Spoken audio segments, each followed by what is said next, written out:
Hivi unafahamu unaweza ukazingatia vitu hivi wewe mwenyewe nyumbani na kutatua changamoto yako ya bawasiri bila hata kumwona daktari wala kutumia dawa yoyote ile?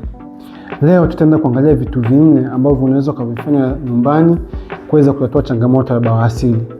Kabla tujaanza, hakikisha una like, subscribe ili uwe wa kwanza kupata masomo haya ya kiafya, lakini pia watumie watu 2 watatu ili tuweze kujifunza wote kwa pamoja. Asanteni na karibuni tuanze.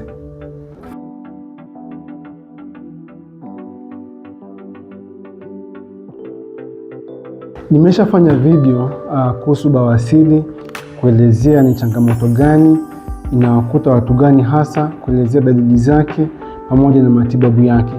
Kwa hiyo hakikisha unaangalia video hiyo kwanza kabla hujaendelea na video hii.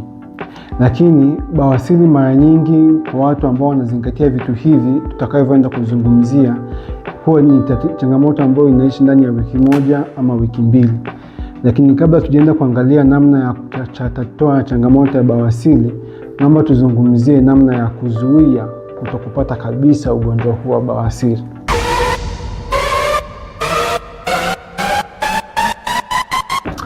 Kuna vitu vikuu 2 vya kuzingatia ili kuzuia au kuepuka kabisa kupata changamoto ya bawasiri. Jambo la kwanza ni kuboresha mtindo wetu wa maisha.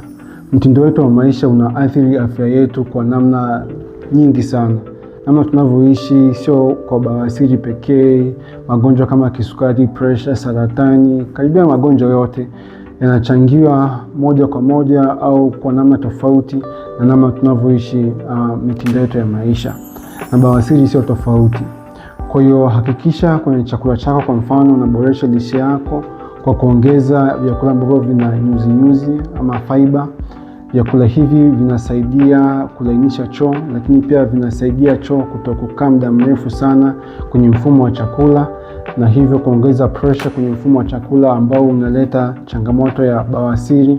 Lakini pia vyakula ambavyo vina nyuzi au ambavyo vina fiber vinaboresha afya ya mfumo wetu wa chakula, na bawasiri ipo kwenye mfumo wa chakula. Kwa hiyo hakikisha kwamba unaboresha lishe yako.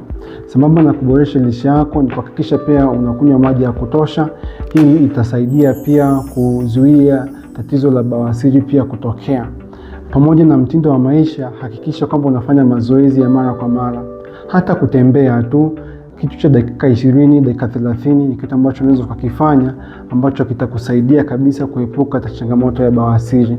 Tunapokaa muda mrefu tunaupa kama vile mfumo wa chakula unaingia kwenye usingizi. Kwa hiyo chakula kinachukua muda mrefu sana kumeng'enywa na kuchakatwa, na hivyo kusababisha changamoto baadhi kwenye mfumo wa chakula ikiwemo bawasiri.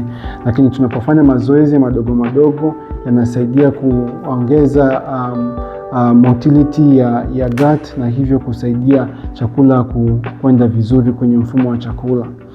Kwa hiyo unapoangalia movie yako au series yako, sio lazima umalize season nzima ndani ya usiku mmoja, au kuangalia movie yako ya masaa 3 ndani ya wakati mmoja. Hakikisha unatembea, unafanya mazoezi, unajistretch kidogo. Tofauti na kuboresha mtindo wako wa maisha, unatokea pia uboreshe afya ya huduma yako ya choo, namna unavyopata haja kubwa.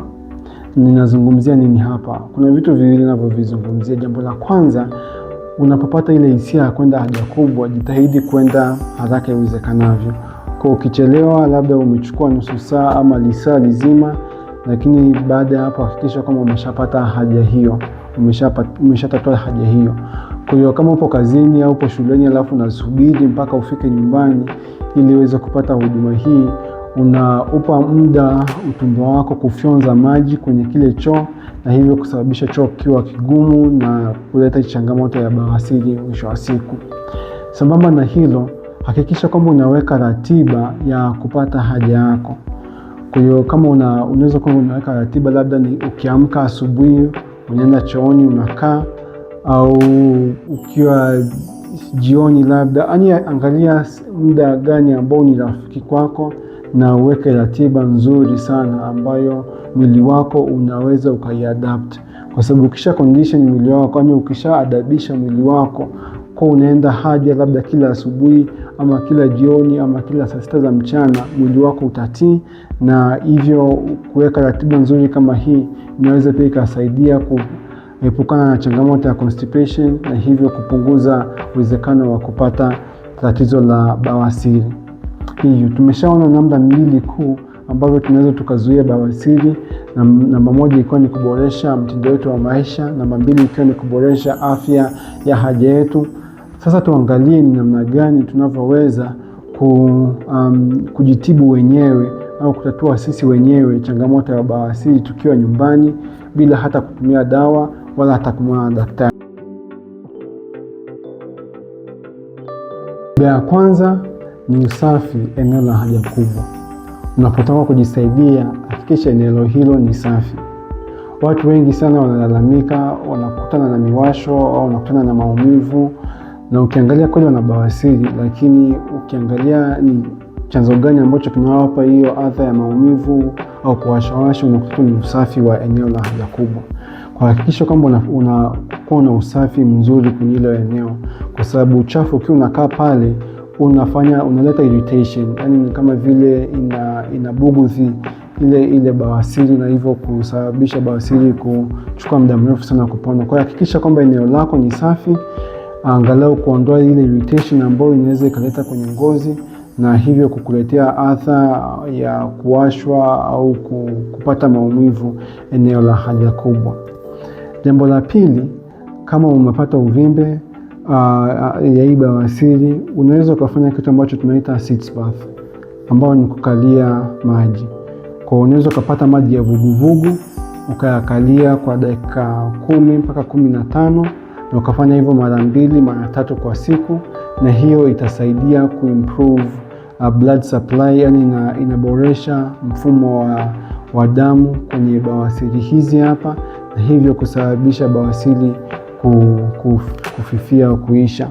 Lakini pia kama umepata maumivu ya makali sana ambayo tunaita acute thrombosis kwenye eneo la bawasiri, ambayo basically ni hiyo mishipa ya damu inaganda, inazibwa kwa sababu ya damu kuganda hapo, unaweza ukatumia maji ya baridi ambayo ukatumia kwa dakika 5 mpaka 15, na hivyo kupunguza hiyo acute inflammation na kupunguza hiyo uchochezi ambao unaendelea hapo kwa hatua hiyo. Kwa hiyo kumbuka, kama bawasiri ipo tu, unaweza kutumia maji ya vuguvugu mara 2 mara 3 kwa dakika 10 mpaka 15 kwa siku. Lakini kama unapata yale maumivu makali sana ambayo yamekuja kwa sababu ya thrombosis, basi unaweza kutumia maji ya baridi kuweza kutatua changamoto hilo. Jambo la 3, again nitalirudia tena na tena, ni kuboresha afya ya chakula. Kwa hiyo hakikisha kwamba lishe yako ni nzuri, jaza fiber kwenye lishe yako. Hii itakusaidia sana kwenye not only kuboresha afya ya mfumo wa chakula, lakini pia kusababisha bawasiri hizi hapa pia kuisha. Na wagonjwa wengi sana ambao wameweza kutumia tu lishe tu bila kufanya kitu kingine, na tatizo likaisha bila kutumia dawa wala hata kutumia upasuaji wala kitu kingine kama hicho. Kwa hakikisha unaboresha lishe yako. Unaweza kufanya vitu vingi sana, lakini usipozingatia lishe yako itakuwa ni kazi bure. Sambamba na hilo, hakikisha unapata glasi 8 mpaka glasi 10 kwa siku za maji, ambayo pia itasaidia pia kuboresha afya yako ya mfumo wa chakula, lakini pia afya yako kiujumla pia. Na jambo la mwisho, again tulikuwa tumeshalisema, hakikisha kwamba haukai chooni muda mrefu sana. Kuna watu tunapenda tukienda chooni tunaenda na gazeti, tunaenda kusoma huko, au tunaenda na game, tunaenda kucheza huko. Hautakiwi kukaa zaidi ya dakika 5 ukiwa kwenye choo. Kwa hiyo punguza muda wako unaotumia chooni, na kama nilivyokwisha kusema, hakikisha kwamba unaboresha usafi kwenye eneo la haja kubwa.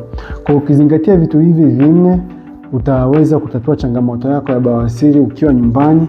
Lakini kumbuka, ukiona maumivu makali, ukiona damu zinatoka, au ukiona dalili zimekaa hapo kwa muda mrefu, usisite kumwona daktari ili aweze kufanyia uchunguzi wa ziada.